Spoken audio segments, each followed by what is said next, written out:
for the first recipe, what are you going to tell us about? We're going to do a muffin. Our muffins are a little bit different. They're still very simple, but we use yogurt in our muffins. Okay, well there you go. Well, let's just see you weird your magic. Absolutely. Today we're going to do the mocha muffins. So it starts with some really simple ingredients, but really good quality ingredients. We've got 2 cups of self-raising flour. It's important to just get the dry ingredients mixed together first. A cup of sugar.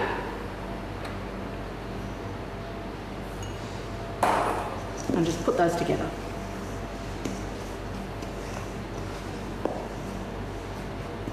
That's all we need there. Now, 2 eggs.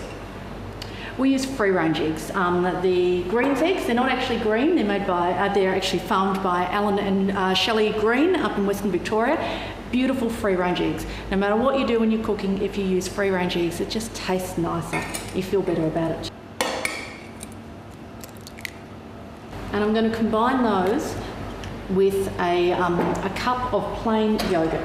Just break the yolks. Yogurt. Some people use vegetable oil in their muffins, some people use butter. The yogurt just gives it a bit of a richness and a fluffiness. Then we're going to put that through our dry ingredients.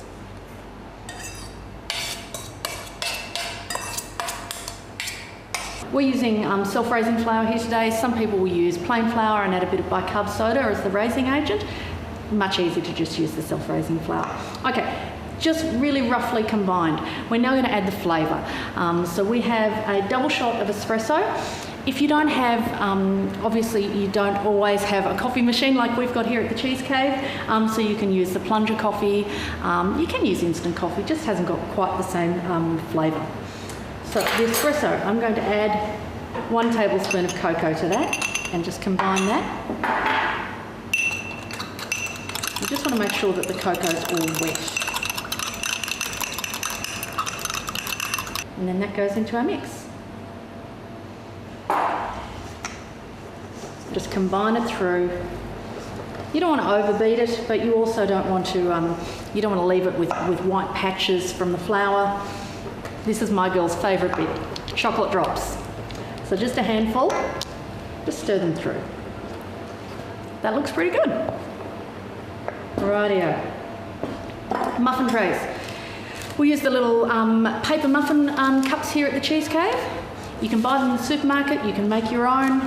Just saves having to butter things and turn things out. Much easier to just have the muffin cups. Okay, so what we want to do is just fill up our muffin cups to about 3/4 full. And just distribute it evenly between all of your cups. Grab your chocolate drops and push them into the mix, and some coffee beans. The coffee beans actually go really crunchy after they've been in the oven, and they give a really good bite that goes nicely with your muffin. Depending on your oven, we use a fan forced oven here. So if you've got a fan forced oven, they'll go in at about 175, 180 for about 20 minutes. After 20 minutes, check them. If they're still a little soft, put them in for another 5 minutes. They should be really golden and light and fluffy. Hello, Sarah. That was absolutely fantastic. Thank you. You will encourage any person to go out there and make these muffins. Easy, but with a little bit of a twist. Sarah's going to show us a phyllo. A phyllo with ricotta and pumpkin. With ricotta and pumpkin. Again, a really simple recipe that allows the ingredients to sing. So low on technique, but high on the quality of the ingredients. Again, not too many ingredients either. So I'm going to start with a really good quality ricotta. Spoon it out into your bowl. So that's 200 grams of ricotta. And we want the same weight of pumpkin. What we've done with the pumpkin is we've roasted it off. So I've just roughly cubed it, tossed in a little bit of oil, salt and pepper, roasted off in the oven until it's soft, and then let it cool down. With this recipe, you really need to have your ingredients cold. Otherwise, the phyllo goes all mushy and it's just revolting. So I'll just weigh this, and I want 200 grams. And you just want to mash it up. You don't want to have great lumps of pumpkin in your phyllo. It's actually quite a delicate dish, so lumps are bad. So you just want to combine them together. Again, you don't want to over-mix it, but you don't want lumps of ricotta and then lumps of pumpkin. You do want it combined. Now we're going to add just a few extra flavours that are going to highlight the ricotta and just give a little bit of extra depth to the flavour. So these are some pine nuts that we've roasted off. Just toss your pine nuts in a hot pan till they colour up. It just adds to the nuttiness, gives them a better flavour profile. Actually also makes the pine nut crunchier. If you just put in the raw pine nuts, they can be very soft and not very pleasant. So just some pine nuts, pinch of salt, some pepper, a little bit of spice. This is a spice that we use here at the Cheese Cave. It's actually got a little bit of lavender in it, which is really sweet, and some oregano, some rosemary. Just a pinch of that, and again, mix it through. And that's your filling. So now for the fun part of the phyllo. So we've got our phyllo sheets. What we've done is the phyllo sheets come frozen. So you don't want them frozen because it's impossible to work with. Just leave them in the fridge overnight. I've got here butter that I've melted. So I'm going to brush the phyllo sheet. Just lightly brush. You don't have to be an artist. It doesn't have to be neat and clean, and you don't have to colour in up to the edges. And then we're just going to fold that in half.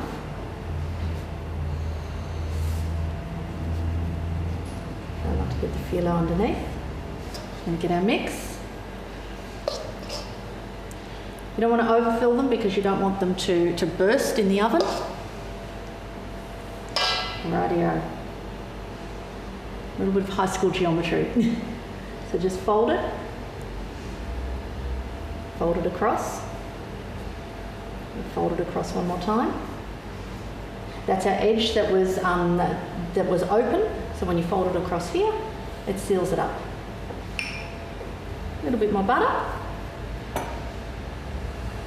Bring the corner over, and there you go. I'm going to place these on a tray, just a little bit of spray so that they don't stick. Light brush, and then just some sesame seeds, just for interest. Okay, so these are now ready to go straight into the oven. You want to put them on for about 175, 180. You don't want your oven too hot. So if you've got a fan forced oven, about 175 for about 15 to 20 minutes. Check them after 15 minutes. You don't want to burn your phyllo. It's a bit delicate, and it also depends on how much of the butter you've put through. So it's not an exact science. Keep an eye on it. Into the oven, 15, 20 minutes. And what did you think of that, Caterina? That was absolutely fantastic, actually. Now, I was just thinking, so aside from ricotta, what else could you use? Look, if you wanted something that was a little bit firmer, you could use some of the feta. Yes. You could add some spinach through it if you wanted a little bit more colour. Yeah. You could use some different nuts in there. Instead of using the pine nuts, you might use some sesame seeds. So you can, there's lots of variations, and you can just get creative. Now, of course, we're getting to the best part of the show, because we're going to talk about cheeses, and primarily mountain cheeses. And Absolutely. we've got some absolute beauties. And we're going to be circling the globe. It's not just France, but also touching upon Italy and Switzerland.